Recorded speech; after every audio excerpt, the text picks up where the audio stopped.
It's happened. I told you all that attacking DEI meant attacking disabled kids, and the administration just proved me right. And this time, they've been so obvious about it that there is zero plausible deniability for either the administration or its supporters. Earlier this month, the U.S. Department of Education canceled federal funding for programs supporting students who are deaf-blind, meaning they live with both hearing and vision loss.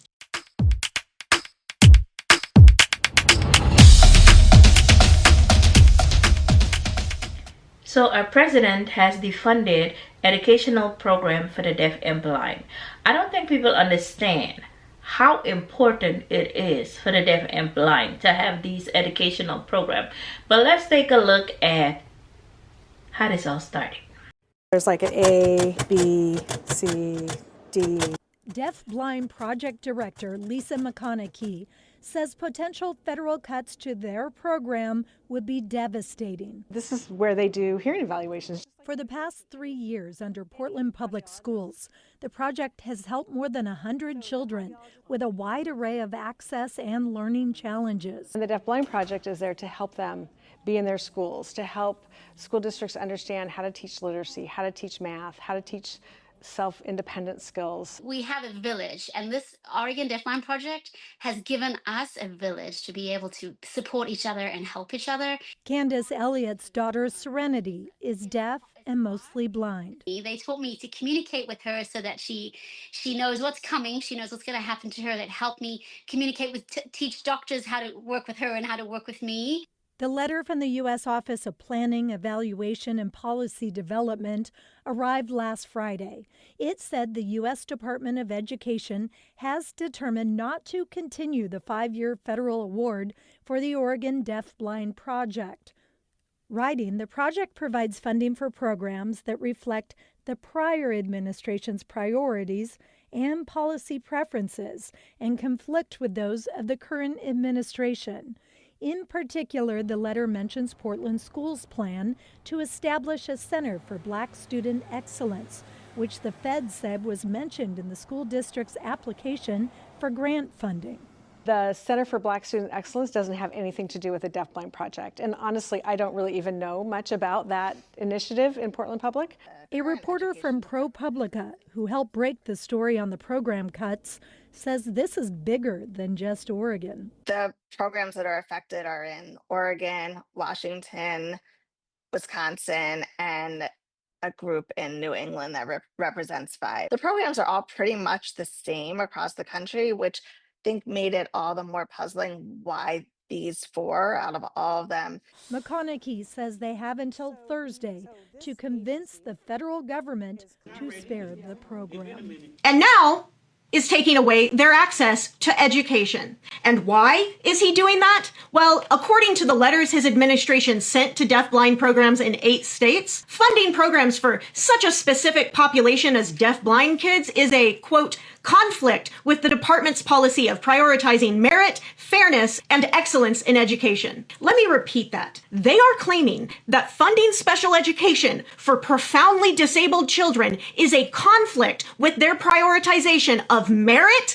and fairness. The grants that these monsters are canceling were supposed to provide funding through September of 2028. But now the administration has given less than a month's notice that the funding would be abruptly discontinued at the end of this month. But perhaps most offensive of all is the fact that the annual cost of funding all of these programs combined costs U.S. taxpayers less than a single weekend of golf for a single weekend. And he has gone golfing nearly every weekend since taking office. And make no mistake about it, this move is not coincidental, nor is it happening in isolation from other attacks on the disability community. In his first 9 months in office, has rolled back civil rights protections for disabled people, cut funding to key services and support, rolled back disability protections in employment, and destroyed public health infrastructure that helps keep disabled people in their communities. In short, the administration's decision to cut funding for some of our nation's most vulnerable children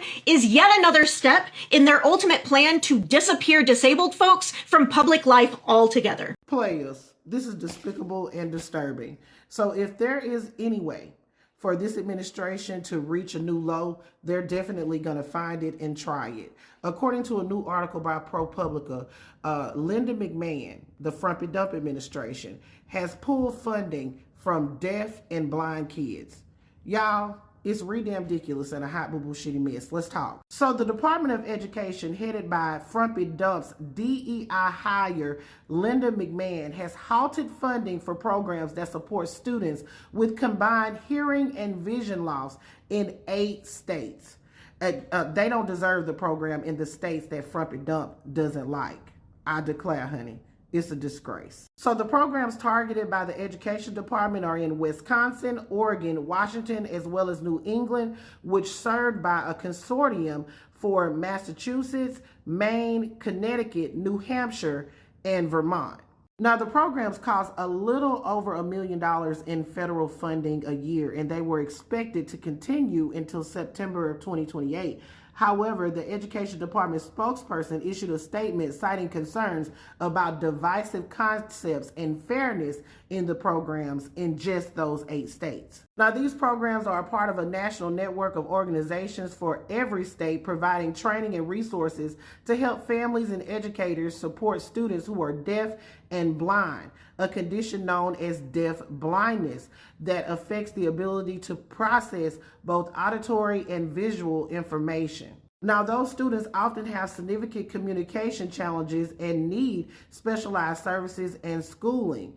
However, the department has canceled those grants. Now, according to the National Center on Deaf Blindness, there are about 10,000 children and young adults from infants to 21 years old who are deaf blind, and about 1,000 of those are in those 8 states, and they will be affected by the funding being pulled by the Frumpy Dump administration. Now, in a statement, the Education Department Press Secretary Savannah Newhouse told ProPublica that the administration is no longer allowing taxpayer dollars to go out the door on autopilot. We are evaluating every federal grant to ensure they are in line with the administration's policies of prioritizing merit, fairness, and excellence in education. I declare, honey, what a disgrace. How low can you go to steal money from deaf and blind children? The money was already appropriated and being used for those programs, and they stopped it for absolutely no reason. We all know that the Frumpy Dump's family knows about taking money from children. I mean, didn't his kids steal that money from those kids with cancer? But now he's doing it with federal dollars. When government cuts access to language, they cut off humanity itself. Right now, the Trump administration is pulling disability funding under the excuse of attacking DEI, diversity, equity, and inclusion.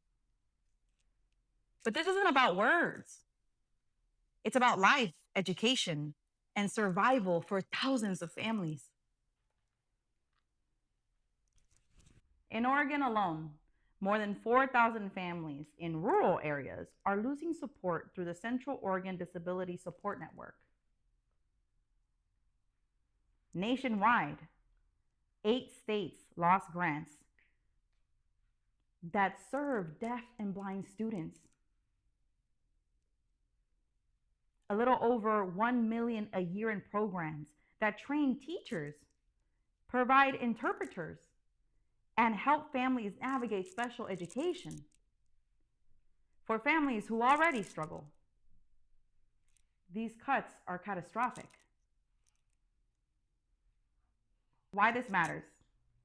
DEI simply means ensuring fairness of access for people of all backgrounds, including abilities. Cutting these programs because they mention DEI is an excuse to attack the vulnerable. Yet again. ASL is not just gestures. It's a full language with its own grammar. If deaf children don't get language early, they fall behind not because they can't learn, but because schools deny them access to the language in the first place. Families often don't even know what 504 plans mean, what it is, or how to demand accommodations. Without these programs, they're left alone to to fight an impossible system that it's already rooted against them. This isn't just about disability. It's about justice. We are all temporarily able-bodied if we live long enough. Use the 5 Calls app to demand your representatives to restore deaf, blind, and disability funding now. You need to share this, please. And when we talk about DEI, let's not leave disabilities at the end of the conversation, but instead put it at the forefront. And remember, when we speak about disabilities, we aren't only speaking about the ones that you can see. We are speaking about the invisible disabilities as well. So yes, our administration has reached a new low, but guess who was louder in their disgust for this new low? Our special need community came out and stood up and fought for the deaf and the blind, as did the deaf and the blind community.